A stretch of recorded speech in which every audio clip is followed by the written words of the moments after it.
Hi, my name is Gosia Konwerska. I'm a kernel developer at Wolfram Research, and I'm going to talk about quantities in probability and statistics. So this is the plan for the talk. I'll talk about a bit about the quantity data and descriptive measures, then about quantity distribution, the solvers in our framework, derived distributions, estimation, and then there will be a little fun part at the end. So. The quantity data. So when we measure objects, basically most of these measurements would not make sense without units. So basically the units come, in the data. Naturally, they're, I would say, all around us. So as an example here, I will have the hundreds, the distance from sun to the stars for the 100 nearest stars, and as you can see, the data comes in the light years. So if I extract the distances, I can have a histogram of these distances. I can also calculate the basic descriptive statistics, so the mean, median, min, max, and put it in a table form. And they come here to us in the same units as the data, so in the light years. And also, for example, we can find the distance to the third nearest star. So. That's where we had all the data in the same units. We can also have data with mixed units. Okay, so this is a simple example where we have meters, feet, yards, centimeters, and the question, of course, is if I have this data which is much bigger and comes in all mixed units, whether they all make sense in the sense that they would come from the same type of measurements. So it's just the same, the length units or the time units. So we have in Wolfram language we have compatible unit Q. Oops. It's good to evaluate all the cells from the beginning. So you can check if all units come from the same type, and then it makes sense to compute, for example, some means. It makes sense to convert our data to some other unit or to the standard units to have them unified.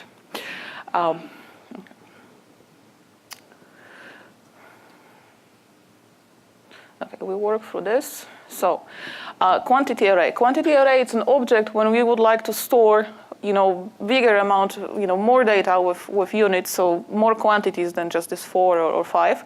And I have here an example when we just simulate random variates from the binomial distribution. So we have a bunch of vectors, and what we can do, we would like to say, okay, my first components of these vectors are in meters, the second come in pounds. So this is how we can, store them in a form of quantity array with this. Units for each component. And again, we can compute the descriptive measures and look at them, the meters and in the pounds for each component. Okay, quantity distribution. So when we have data that comes in units, we would like to be able to have models in a way that we have the distribution of these quantities. And this is where we introduce the new object quantity distribution that models the distribution of magnitudes and also stores the units for the quantities. So this is a quantity distribution with magnitudes that are exponential, that follow exponential distribution, and units is seconds. And you can see that it typesets differently, that the typesetting of the unit is special here. So this is our standard unit typesetting, and then it makes sense to run the same operations as of quantities. So extract the quantity magnitude, which will be our exponential distribution, or extract the unit, which is the seconds. We can do the same conversion as we could do it on data. So we can convert the distribution to the quantity distribution to a different units. And we can simulate from this distribution. And so the single simulation will give us a quantity or the appropriate units, and when we have more than one, the return output is in the form of quantity array for this. And then we can have a histogram of this output. We can compute also the CDF and other functions of the distribution at the given point. And notice that the input here at the point is actually a quantity. And then we can compute mean and variance of the distribution, and that also comes in the corresponding quantities with the corresponding units. So the variance here, seconds squared.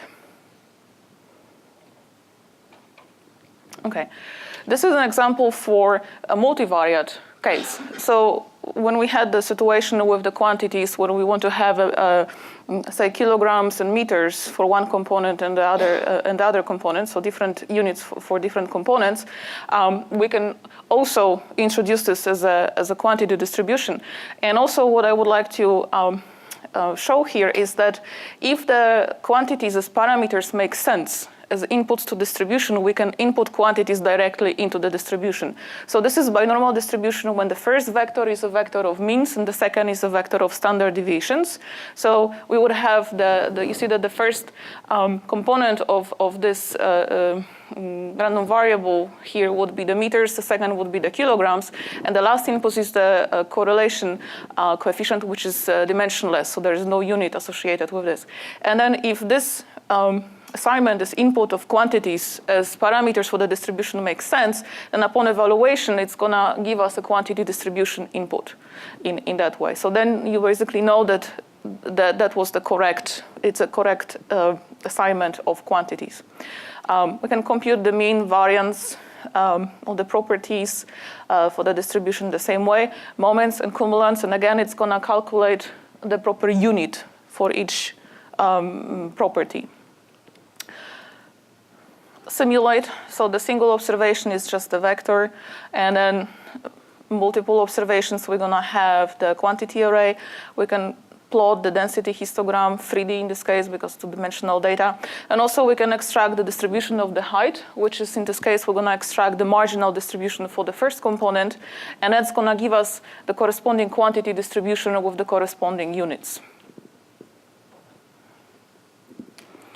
Okay, so quantity distribution and quantities, we're gonna work in our solvers. So the main solvers are probability and expectation, and also their corresponding partners and probability and expectation.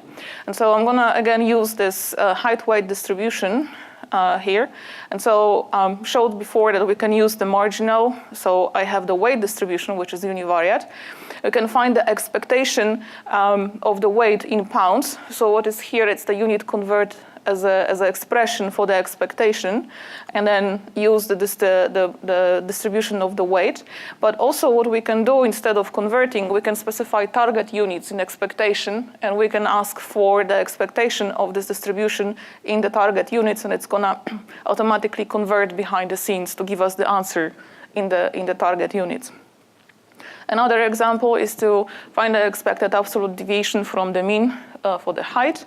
Also, we can compute conditional probability. So this is probability that a person's height is over 1.75 meters, given that the weight is above 72 kilograms.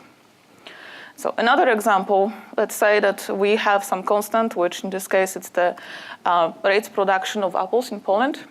And that's some quantity. So if you hover, then we actually can see that it's short tons per year. And we can assume maybe that this production is distributed according to Rayleigh distribution. So if we input the rate directly in Rayleigh, we're gonna get the quantity distribution. We can plot the PDF. And then can, for example, ask what's the probability that this daily the daily apple production according to this distribution exceeds weights of 15 international space stations. 0.6. We produce lots of apples in Poland. So yeah. Okay. Derived distributions will also accept the quantity distribution as the input. And also I would like to point out the quantity distribution on its own is a type of a derived distribution. This way. I already talked about the marginal distribution. That was the case where we extracted the weight distribution or the height from our binormal distribution. I will have example here for the transform distribution. And I would like to say that each of these derived distributions reference page will have some examples with quantities or quantity distribution if you want to have a look in more detail. So here I'm going back to this height-weight distribution. And we know that the body mass index is weight in kilograms divided over the square height in meters. So because my distribution here is in meters kilograms, you can find the distribution of the BMI directly from applying the transform distribution with this simple expression and with our height weight distribution. So that's again a quantity distribution because we brought quantities. The unit changed because of the operation applied on the random variables. We can find numerically the mean of this distribution. And then we can find a sample and find a histogram for the density function. So that would illustrate the distribution, okay, of the BMI. And this is, of course, for the assumed population. Okay? So we assume that the population is from this binormal distribution. If you want to figure out, more, one would have to go and find out for each country or globally and such. So the assumption here it's somewhat random. Okay. The next thing to do when we have lots of quantity data would be to find models for those. And we have really two ways to find models. It's the parametric models or non-parametric models. So I'm going to first talk about parametric models. And example here is the temperatures in Chicago for 2015.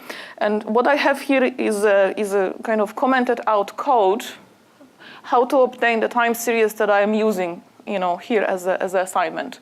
So it takes a little while, so I just have them, already in. But if you would like to repeat this calculation, this is the code, and I'm gonna have this, also some other commented code later through the talk. This is how it looks like on a histogram. For the sake of the distributions, we don't really care about the timestamps. So what we really want are the values. So we can extract the values from these temperatures.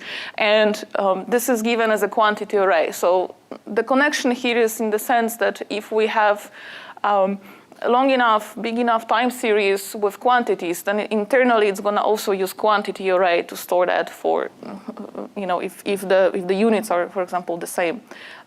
Because it's more economical in that way. So we have a quantity array. And now to find the parametric estimate for the skew normal distribution, that's just my choice, looking at the histogram. So what happens is that I gave only skew normal distribution, but my data came in units. And so what we have as an output here is a quantity distribution with the units that are taken from the data. But what we can also do is to ask for the target distributions on the output. So the second call here is to the estimated distribution is with directly find quantity distribution with the degrees Fahrenheit. And so the conversion happens here behind the scenes, and the model is in the Fahrenheit, and then you can convert the first model from Celsius to Fahrenheit to kind of check that we get the same thing going. Okay. Non-parametric estimation. So we are still on these temperatures in Chicago, so I'm just gonna recall. We have the time series, we have the values, and an example of the non-parametric estimator is a smooth kernel distribution. And it just works with this quantity data. And then we can plot both the histogram and then both models, the quantity distribution on the skew normal and the smooth kernel estimate on this. Another example for the non-parametric estimation, here this is the wind speeds in Chicago for over 2 years. So you can see again the commented out code how to get this from the weather data. And I have the winds in the time series, and then I'll extract the values. So I have the quantity array. And what we would like to do is now to use this, to use the non-parametric model for the wind data, and then non-parametric, the model for the turbine power output as a function of the wind speed to find the average power output for this type of turbine. So find the model, then define the function here, which is interpolation. That's again, it's using the some kind of units. We have the meters, seconds, and the output in kilowatts, and then find an expectation on the turbine function on my random variable, which is distributed as the smooth kernel estimate. So, okay. So then interesting example at the end is the wind chill index. And as we know, the wind chill, or I don't know, I'm like little weather aficionado, but wind chill basically takes into account the temperatures and the winds. So what I have here, it's again commented out how to get the data, but it's a temporal data for 16 winters in Chicago. And winters, as you can see, I actually took it from the 1st of December to the last of March. These are the dates. And what I want here is to store it as a temporal data because I have just a part, of the year, for each winter. So I don't want to necessarily interpolate between each winters. So that's why each year it's its own path, and that's why I'm using temporal data, not time series in this case. So this is how it looks like. And then we want to extract the values and then join them into a single quantity array because we want to look at them as one global winter. And that's the histogram. And I'm gonna do the same thing with the wind speeds. So I have the temporal data, 16 winters, in Chicago. Okay, this is the daily plot. Extract. So this is the histogram for the wind speeds. Okay, so right now what we're gonna do, that's kind of a random choice in a way, but I would like to have the non-parametric estimate for the winter temperatures. So just go with the smooth kernel distribution and have the parametric estimation for the wind. So I will just go with the variable that looks, more or less reasonable to see if this estimates make sense. I'm gonna plot the PDFs against the histograms, so the density histograms. So it looks okay. Okay, so I'm gonna use those. So now wind chill, there is a formula for the wind chill that takes into account the temperature and the wind speed. And what it also requires is that in this formula that the temperatures come in degrees Fahrenheit and then the wind speed comes in the miles per hour. And what we have in our data, you can also see on this plots here on the histograms, is that the temperatures comes in Celsius and the winds come in kilometers per hour. So this is when we look at this input here of transform distribution, we see that we are asking for the quantity magnitude, and then we specify the units in which we want this quantity magnitude. So what it does, it automatically is gonna convert first convert the variable or the quantity to this unit and then extract the new magnitude that would be corresponding to the magnitude in this unit. So we know our wind distribution and temperature distribution, so we define the transform distribution. And we can check that it's actually well defined. And then we can ponder about how cold the winters in Chicago are. Because we generate the sample from this wind chill distribution and we create the smooth histogram, and you can see that most of the effective temperatures are below 0. Okay, so anybody from Chicago? Okay, so that concludes my talk. There's a time for questions, and also I would like to advertise related talks on either date visualization later today, and then what's new in probability and statistics tomorrow morning, and then I'm gonna give another talk on the time series processing tomorrow in the afternoon. So thank you, and if there are any questions, we have been.